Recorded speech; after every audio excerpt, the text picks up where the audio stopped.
Avui, al Sant Jordi més tecnològic, veurem com es pot traslladar al segle XXI la llegenda del cavaller i el drac. També us ensenyarem diverses propostes digitals per enviar flors a la persona estimada. I us presentarem un dispositiu per fer-nos petons en la distància. Comencem!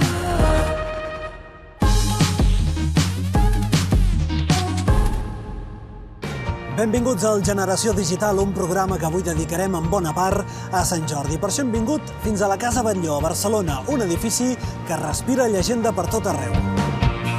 Antoni Gaudí va voler que representés la llegenda del cavaller i hi ha detalls que es veuen a simple vista, com l'enorme llum d'escates que corona la façana i que simbolitza el drac. També hi ha clavada la llança imponent amb la qual Sant Jordi va salvar la princesa. I la tradició ens trasllada a Montblanc, on tot va començar segons la llegenda i on s'hi celebra una de les representacions més tecnològiques de la història del cavaller i el drac.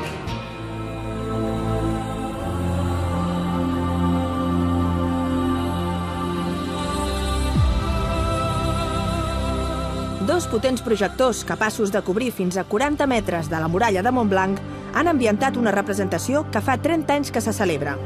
Es tracta d'un videomapping que ha fet reviure la llegenda de Sant Jordi al mateix poble on diuen que va passar tot.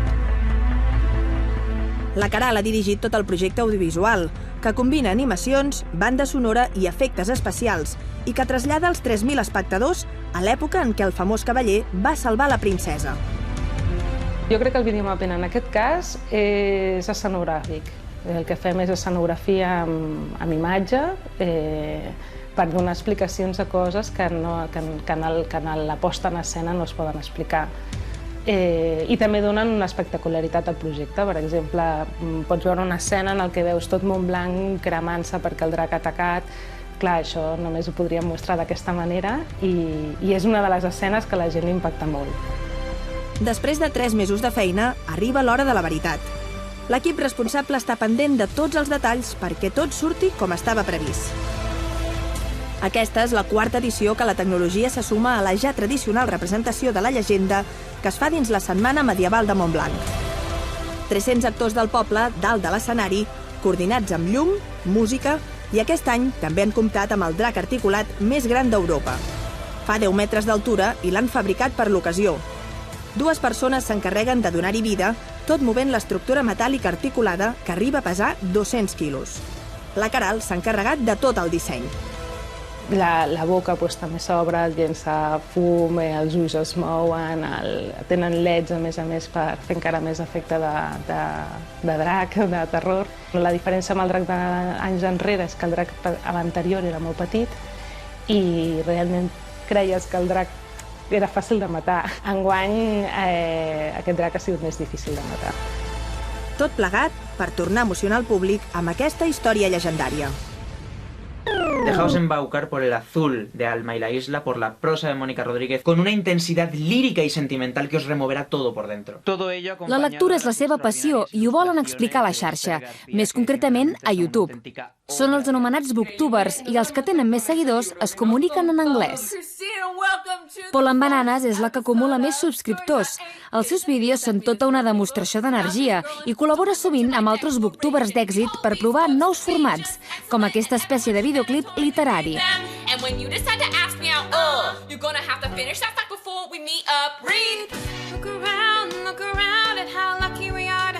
S'autoanomenen les germanes Booktuber i cada una té un canal amb desenes de milers de seguidors. De persones que parlen sobre llibres a YouTube n'hi ha de totes les edats i estils. Fins i tot n'hi ha que analitzen llibres al més pur estil raper. What's good, y'all? This week on Thug Notes, we cracking up with One Flew Over the Cuckoos, and that's by Ken Kesey. En castellà, la booktuber número 1 és indiscutiblement la Fa, del canal de les Palabres de Fa, on suma més de 338.000 fa-fans. La segueix de prop Clau Reads Books i tot seguit 2 nois, l'escriptor i booktuber Javier Ruescas i Sebastián, el protagonista del canal El Coleccionista de Mundos. Oh, vaya, me habéis pillado.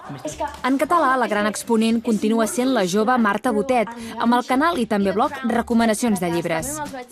Biblioteques de Barcelona fa uns anys que organitza quedades entre booktubers i seguidors, però aquest any han canviat l'enfocament. Han organitzat uns tallers on els joves aprenen quines són les eines i els recursos necessaris per crear i mantenir un canal de YouTube sobre llibres. Bàsicament, en la part teòrica, el que fem és explicar l'univers Booktubers, les eines necessàries, la configuració del YouTube, qüestions per la promoció del seu canal i tal. Venim a la classe i ens sentem a les taules, i sempre ens passa primer un PowerPoint del que farem o del que parlarem en aquella classe. Ens explica tot el que s'ha de saber per començar a ser booktuber i doncs aquell dia o ho treballem o gravem un vídeo. El que anima els més joves a fer-se un canal és la passió per la lectura principalment, però també l'exemple dels seus booktubers preferits. M'agrada molt llegir i donar la meva opinió a les persones que em veuen. Vaig començar a veure algun booktuber famós i llavors després, com a mi m'agrada molt llegir, doncs vaig decidir fer-me un canal. Els cursos de formació de Biblioteques de Barcelona estic anant com a booktuber convidada, m'ha fet molta il·lusió i bàsicament vaig a compartir la meva experiència. Els booktubers compten amb una llarga llista de neologismes i formats de vídeo únics. L'IMM, que és In My Mailbox, és com una espècie d'unboxing, o sigui, ensenyar a YouTube els llibres que t'han enviat les editorials, per exemple. A nosaltres no ens han enviat res.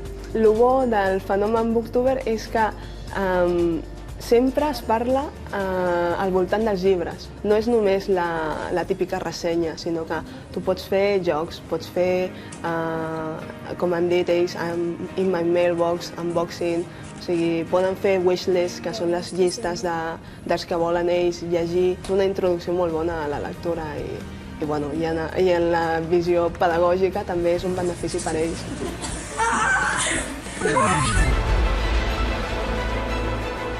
Imagineu-vos poder llegir tants llibres i tan de pressa com van caient en aquest dòmino rècord Guinness. Doncs si us ho voleu proposar, hi ha moltes tècniques per entrenar-se i aconseguir llegir més paraules per segon. En trobareu moltes en forma d'aplicació, o també pàgines web, com per exemple aquesta, que segueix el mètode de l'ORP, sigles en anglès de punt òptim de reconeixement. El que fem aquí és concentrar la mirada en un punt, i així no perdem energia fent moure la retina d'una banda a l'altra, com fem quan llegim normalment.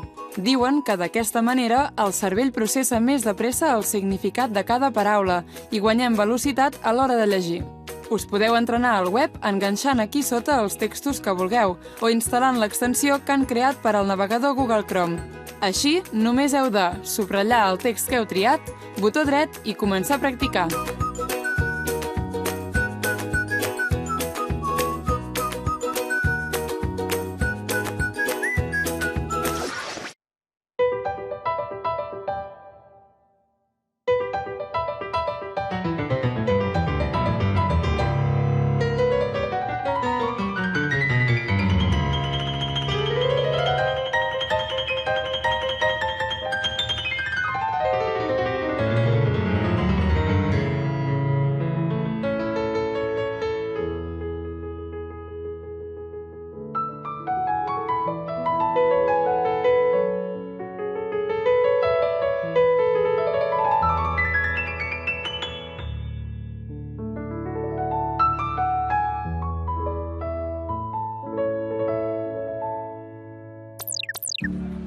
De llibres n'hi ha per triar i remenar, per totes les edats i per tots els gustos. La llista de temàtiques no para de créixer i la tecnologia ja s'està fent un lloc com a font d'inspiració per molts autors o fins i tot també com a protagonista. És un llibre que bàsicament recull una mica la meva experiència com a ginecòloga i com a mare, en el que explico com afrontar l'embaràs d'una manera saludable. Incloc un capítol que jo crec que és imprescindible i que no podem ignorar, que és l'embaràs al segle XXI. Una dona embarassada avui en dia no està igual d'informada que ho estava fa 20 anys. Dr. Google està en els foros, està en els xats i està als blogs. Llavors, com a metge tens dues opcions, o demonitzar això o veure-hi la part positiva i sumar-t'hi i intentar crear informació de qualitat perquè quan les pacients busquin informació a internet trobin informació rellevant. El llibre intenta tractar totes les etapes per les que passa un un emprenedor, una persona que vol començar un projecte des de zero fins al final. Començar un projecte de zero i anar fins al final no és gens fàcil. I no és que hi hagi una sèrie de claus de l'èxit, però sí que hi ha una sèrie de fets que minimitzen les possibilitats de que t'equivoquis. Quan ho portes a l'entorn actual, el digital és algo totalment transversal, és a dir, tots els negocis, per molt poc revolucionaris que creguis que són, tenen una capa de digital importantíssima. El llibre és el mateix que vam fer en el primer, torna a ser un llibre de cuina, i iaia ensenya a net a cuinar. Més receptes catalanes, més receptes de fora, va haver-hi un blog amb un WordPress cutre, color salmó, amb una plantilla xunga i imatges mig robades d'internet, que vam anar millorant mica en mica en vistes de l'èxit. El blog farà 4 anys al maig. Que al públic jove li fa molta gràcia, sí. Que als nens els li fa molta gràcia, també. Tenim un públic molt més femení i d'una edat 35-60 molt marcada. És una història de realisme fantàstic.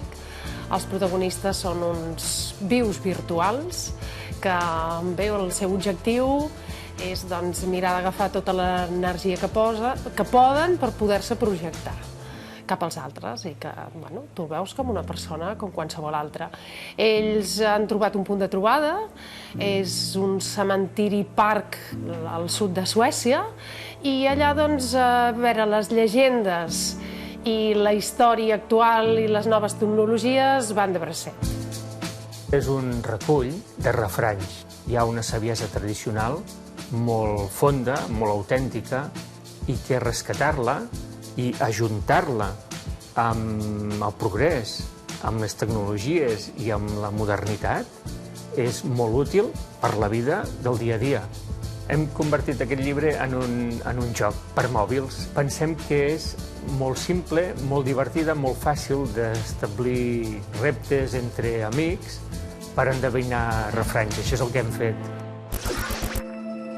Si sou d'aquells que per Sant Jordi sempre deixeu caure per WhatsApp alguna flor digital, heu de saber que hi ha aplicacions que ens permeten fer un pas més. Plantar la llavor de la flor, regar-la com cal i després poder-la enviar a qui vulguem. Però per molt digitals que ens definim, hem de reconèixer que les flors virtuals no poden competir amb les naturals i per això tenim apps que ens permeten enviar rams per internet i rebre'ls el mateix dia. O plataformes clàssiques com Interflora, que envia flors a 150 països diferents a través de 50.000 floristeries associades. Amb tot, la xarxa és un degoteig constant de cares i projectes nous, i l'Adriana, l'ànima d'aquesta empresa de Barcelona, n'és un exemple. En aquest taller va néixer fa 3 mesos Flowbox, una plataforma que envia flors fresques a través d'una subscripció. Jo a casa sempre havia tingut flor, però tampoc una flor que m'entusiasmés en excés. I al començar a tenir molt contacte amb la flor vaig veure que hi havia moltíssima gent que volia tenir flors, però que o no tenien temps o no trobaven la flor que els acabava d'agradar. Vaig començar a donar-li voltes amb quina seria la bona manera o la millor manera de poder portar les flors a les cases de la gent, no? Però no tant això, no tant com algo excepcional d'un aniversari o una maternitat, sinó que formessin part del seu dia a dia.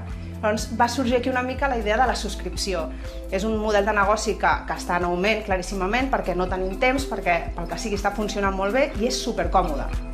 Per tant, com qui té una subscripció a un diari o a una plataforma de música, podem tenir flors en funció de la modalitat que ens convingui més. Rebre un ram una vegada al mes, 2 cops o 4. I les flors que ens envien seran diferents en funció de la temporada.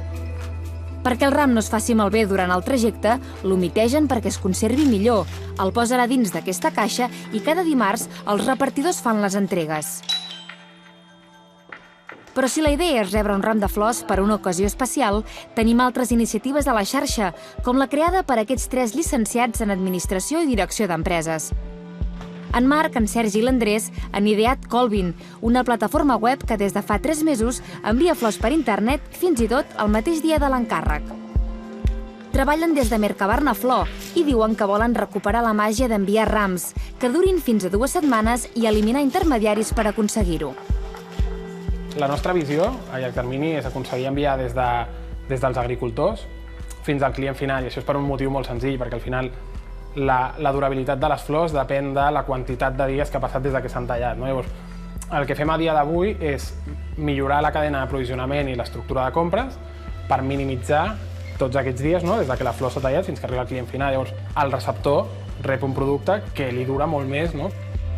L'empresa vol acabar creant una app perquè puguem fer el nostre encàrrec també des del mòbil i fins i tot rebre avisos perquè no ens oblidem d'alguna data assenyalada. Però ben pensat, potser no cal esperar un dia especial per sorprendre algú.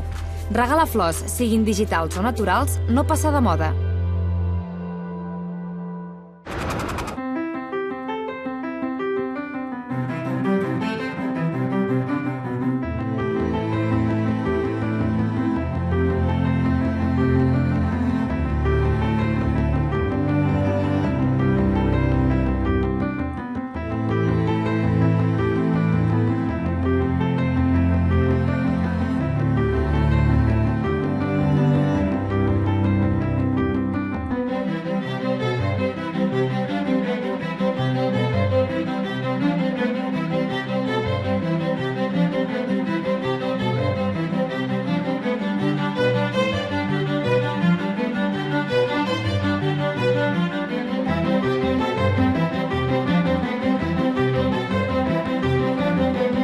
Per Sant Jordi els llibres són els protagonistes i ja és tot un clàssic que ens fixem en les llistes dels títols més venuts. Amazon, la web reina de venda de llibres a la xarxa, ha recopilat les dades de tots els que s'han comprat a través de la seva plataforma en els últims 12 mesos, tant els llibres que s'han venut en paper com en digital.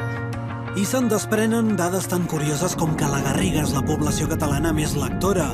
Compra 5 vegades més llibres per habitant que la mitjana catalana. Si ens fixem en novel·les romàntiques, encapçala la llista Caldes de Montbui. I a Sant Just d'Esvern és on s'han comprat més llibres de viatges per habitant. Ara us volem explicar com la tecnologia també pot ajudar a fomentar la lectura entre els més petits. L'Adrián i la Lucía van a la biblioteca equipats amb una tauleta. Llegint, aconseguiran que els seus personatges virtuals pugin de nivell. Aquests personatges es troben a Legiland, una plataforma digital que vol motivar els més joves a llegir. Els nens són lliures d'escollir el llibre que els agradi més i quan acaben un capítol han de respondre a un qüestionari que té recompensa. Has d'anar aconseguint punts per pujar de nivell i quan has arribat a un nivell se't desbloqueja la roba i te la pots comprar amb els punts que has aconseguit en els qüestionaris i un animal. Té una part que és molt lúdica, que és la part de l'avatar, i com a pare quan la veus dius, ostres, doncs potser això és una cosa que no té gaire importància a l'hora d'una plataforma que és de lectura, però la veritat és que ells, l'avatar els enganxa moltíssim. Els nens poden veure en quina posició tenen l'avatar en el rànquing de tots els usuaris. Per avançar, però, fa falta llegir molt i entendre-ho bé. T'has de fixar en el que llegeixes per després treure molt bona nota en el qüestionari. Jo ara estic llegint Les Brujas, m'enganxa molt i sobretot també perquè a l'escola hem de fer com mini-resums d'aquest llibre i m'està agradant. La plataforma vol ser útil tant a casa com a l'escola. Pares i professors ho tenen molt fàcil per fer el seguiment dels nois. Tenen accés a estadístiques com, per exemple, quants qüestionaris han resolt o com van de comprensió lectora. El que volem és complementar aquestes lectures obligatòries, que hi han de ser, per suposat, en tot programa educatiu. Quan ens vam plantejar el projecte, ens vam remetre a la nostra infantesa i dèiem, tant de bo haguéssim tingut una plataforma d'aquest tipus, no? Perquè d'alguna manera l'hàbit lector es porta dins, no? En el nostre interior, però si el motives i el potencies, doncs encara millor, no? Actualment estan treballant amb una trentena de centres a Catalunya perquè els alumnes facin servir Legiland com una eina més de comprensió lectora. El modernisme de la Casa Navas, que tinc tot just aquí al meu darrere, el centre d'interpretació de l'arquitecte Antoni Gaudí o espais vius com el Teatre Fortuny. Aquests són només alguns dels exemples que expliquen el patrimoni cultural de Reus i que enguany prenen més força que mai perquè la ciutat ha estat declarada capital de la cultura catalana. Una cultura, per cert, que també té la seva cara digital, amb l'objectiu d'arribar cada vegada a més persones.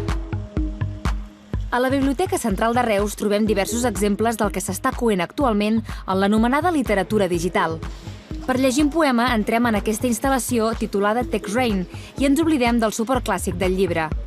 Som en un cub on les lletres de la poesia ens cauen literalment a sobre. Es tracta d'una pluja de paraules del poema de l'escriptor reusenc Xavier Amorós, amb les quals podem interactuar. Una webcam projecta la nostra imatge i un programa informàtic fa que les lletres esquivin la nostra silueta. Estem jugant amb el que s'anomena ciberliteratura, una nova via per donar vida a textos clàssics que té l'objectiu de connectar amb generacions totalment transversals. Pensem que les noves tecnologies són una eina, no? I aquesta eina, a vegades, si et donen possibilitats d'acostar-t'hi, el que fa és que, sobretot la gent gran o la gent que serien immigrants digitals, doncs els pot permetre, diguéssim, acostar-se sense por i perdre una miqueta aquesta por que a vegades els dona això de les noves tecnologies, no? I ara fixeu-vos en aquesta llavor. És la primera paraula del poema d'Edward Cumming i aquesta instal·lació ens permet veure germinar la poesia i l'acaba transformant en una obra d'art. És una nova lectura d'un poema tradicional. Les noves generacions estan acostumades a interactuar amb aquest llenguatge digital i cada vegada més els nois que estudien ara literatura a les escoles utilitzen la tecnologia a favor de la cultura. Doncs en un iPad et pots trobar Shakespeare o Dante i pots fer els cercles de l'infern i viatjar amb Dante, que per exemple ha donat un videojoc molt popular que es diu Inferno, i tothom, oh, que bonic aquest videojoc. Bueno, perdó, és Dante adaptat a un format que és el de videojoc. Doncs en aquest sentit, jo sempre penso que el dispositiu digital pot ser una aliança, sobretot per la gent que estem en contacte amb els joves lectors, professors a les escoles o pares, per atreure'ls cap a uns continguts que precisament perquè s'ofereixen en un format digital que per ells és més proper i més atractiu, els permeti descobrir aquells continguts d'una manera més rica, més intensa i, a més, els resultats docents, quan això es produeix, sempre són més positius. Laura Borràs va ser una de les ponents de les conferències de les jornades de ciberliteratura a Reus, unes jornades que van mostrar també un recull de 12 videolits, creacions audiovisuals relacionades amb textos literaris que esdevenen una potent eina educativa i que ja s'estan ideant arreu del món. Munts informes de runa. Solars abandonats. Però la literatura digital agafa diferents formats i a la xarxa també trobem aplicacions que ofereixen relectures de clàssics a través de les quals un actor llegeix i interpreta una obra de literatura. O altres apps que ens permeten crear els versos d'un poema i que deixen de ser sòlids per esdevenir líquids. Ens veiem obligats a començar la repassada de les xarxes d'aquesta setmana amb la girafa més famosa d'internet, l'April, que finalment ja ha tingut el seu petit. Us explicàvem fa un parell de setmanes que el món estava pendent de l'evolució de l'embaràs de l'April. Finalment ha nascut i internet encara n'està decidint el nom. De moment, n'hi ha 4 de favorits: Patches, Apollo, Unity i Peter.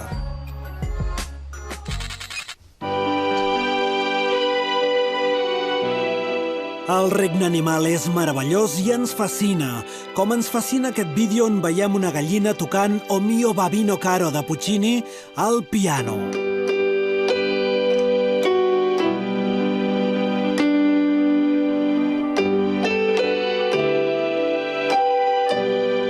No ho fa gens malament, però és que té experiència. És membre de la banda The Flockstars, que han fet altres vídeos i tenen comptes propis de Facebook i Instagram.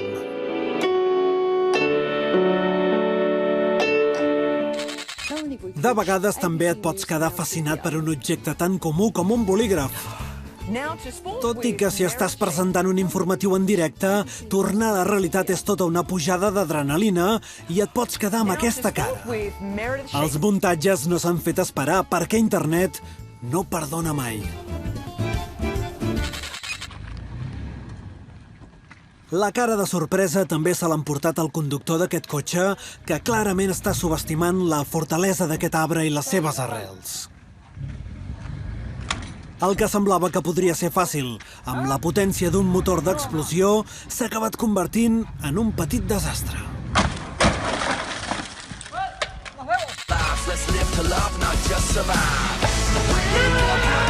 Els amics de Dude Perfect han tornat a trencar internet i ja acumulen més de 37 milions de reproduccions de la seva recol·lecció de trucs.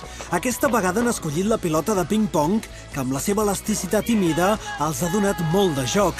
Tot un espectacle amb el qual, com sempre, han deixat anar la seva imaginació i s'ho han passat de conya.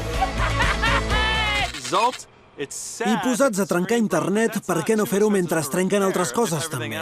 Això de deixar anar un telèfon des d'uns quants centenars de metres d'altura no és nou, però posar-lo dins d'una espècie de mona de Pasqua en forma de conillet i utilitzar un dron és una mica més original. El resultat, però, és el que qualsevol persona s'esperaria. Una pantalla trencada i molta gent enganxada al vídeo. Soy Don Rodríguez, director de marketing de Mr. Jeff. Mr. Jeff es la aplicación de tintorería y lavandería a domicilio. Recogemos las prendas en casa de nuestros clientes y en 48 horas las tienen limpias. Lo pueden hacer a través de la aplicación, a través de la web o a través del teléfono. Es muy sencillo. Seleccionan qué prendas desea lavar y planchar. Nuestros repartidores, los Jeffs, acuden a su domicilio y a las 48 horas tienen todo limpio. Pueden lavar y planchar desde camisas, trajes, abrigos, ¿no? Cualquier prenda de tintorería. También pueden lavar y planchar colada, es decir, kilos de prendas que nosotros meteríamos dentro de la lavadora. Y luego también tenemos un servicio que es la suscripción, donde por 65 € al mes tienes toda la ropa lavada y planchada. Te suscribes y cada semana acudimos a tu domicilio, recogemos las prendas y tienes todo lavado y planchado, ¿no? Entonces, de esa forma te despreocupas por completo ya de la lavadora y la plancha.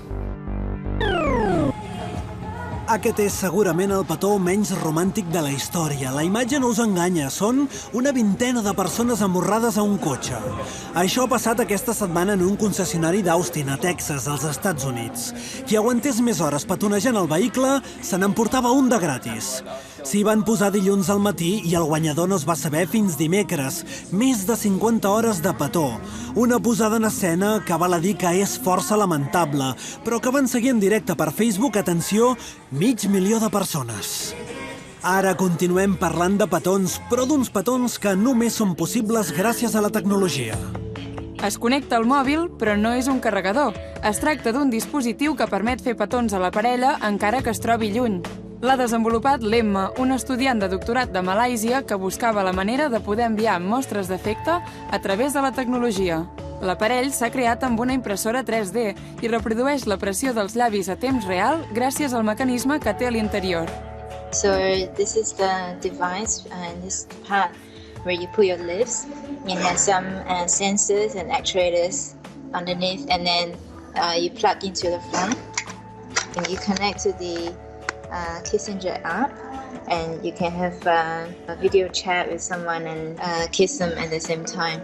El gadget està dissenyat per utilitzar enmig d'una videotrucada. S'activa des de l'aplicació, transmet el moviment al dispositiu de la persona estimada i li fa arribar el petó al mateix temps. So the idea is to create a very realistic sense of the kissing sensation.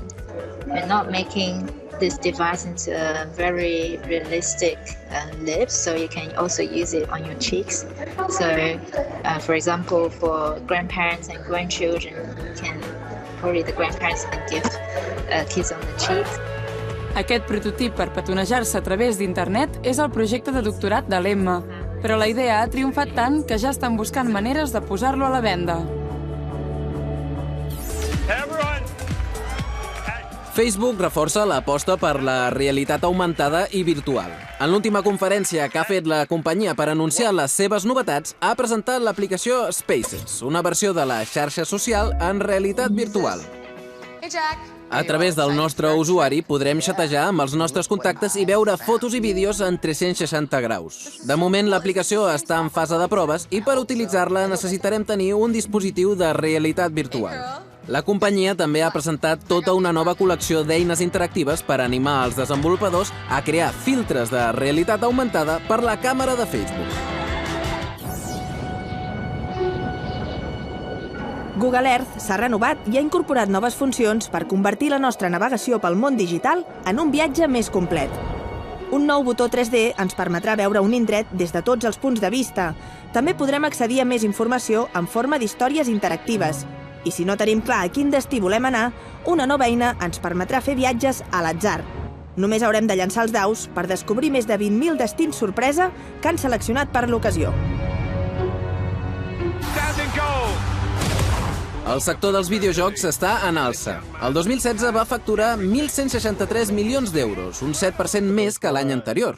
Una molt bona xifra si ho comparem amb els 601 milions que va recaptar el cinema i els 163 de la música enregistrada. Són les últimes dades que ha publicat l'Associació Espanyola dels Videojocs i que també assegura que a l'Estat hi ha 15 milions de jugadors que de mitjana juguen més de 6 hores a la setmana. El seu mòbil segur que no ha parat de sonar. És un dia frenètic per la Sílvia Soler. Però avui està pendent d'una altra cosa, el seu últim llibre, Els vells amics. Amb nosaltres, però, parlarà poc de l'argument. Hem quedat amb ella per descobrir el seu perfil digital. Sílvia, com sona el teu mòbil? Sempre he tingut cançons, O sigui, com que el meu mòbil sona molt, tenir un so, un timbre d'aquests, m'estressava molt. I llavors, la veritat és que fa molts anys va haver-hi una època que hi vaig posar el crit d'en Tarzan. I era molt divertit, però molt incòmode en segons quins llocs em sonés. I ara, quina portes? Sona amb una cançó de la Zaz, de la cantant francesa. Passa que els meus fills em deien és una cançó que t'agrada molt i l'acabaràs avorrint perquè et sonarà molt. Però no, perquè m'encanta. Quina és l'última foto que has fet amb el telèfon? Doncs us farà riure perquè fa riure, no? Però és que he d'anar a un lloc que m'han dit que podria aparcar el cotxe dintre un pàrquing, però havia de donar la matrícula del meu cotxe. I com que no me la sé, doncs ara fa un moment he fet una foto de la matrícula del meu cotxe. Quina diries que és la teva aplicació de capçalera?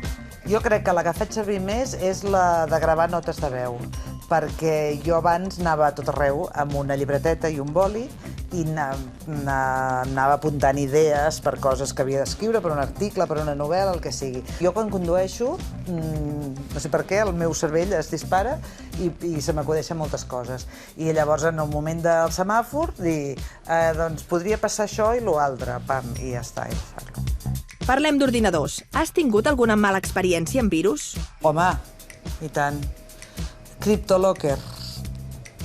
Sí, això no fa gaire, Em va entrar el CryptoLocker aquest, que em va encriptar tot el que hi tenia, inclòs el disc dur, que el tenia endollat. De manera que ara ja he après que el disc dur també l'he de tenir a part, anar-lo posant de tant en tant per salvar-ho tot. I vaig intentar desencriptar i em van demanar un rescat i tot, No, això no ho vaig fer, no vaig pagar, no. Vaig consultar, va venir un tècnic per mirar si podia salvar alguna cosa, no va salvar res, i, adreces de correu, tot.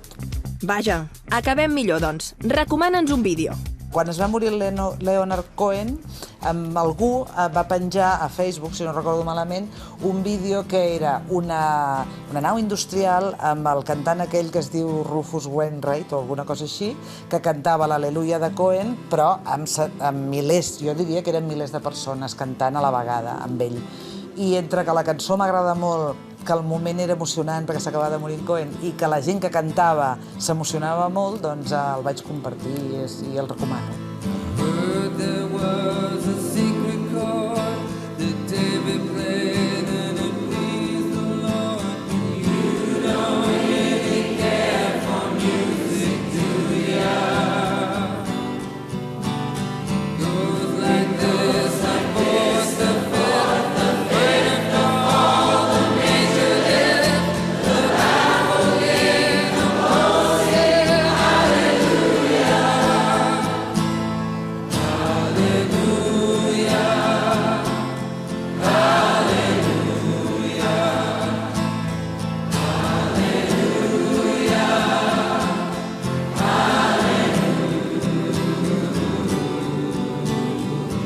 Ja acabem la visita d'avui en aquesta escala que la família Batlló feia servir per entrar a casa seva, una escala que Antoni Gaudí va idear en forma de cua de drac i que avui ens porta precisament a la cua del programa. Nosaltres marxem amb aquest multitudinari homenatge a una de les cançons més icòniques de Leonard Cohen, l'Al·leluia, un vídeo que per cert està a punt d'arribar als 6 milions de visualitzacions. Nosaltres tornem la setmana que ve amb més Generació Digital. Que vagi molt bé. Adéu-siau.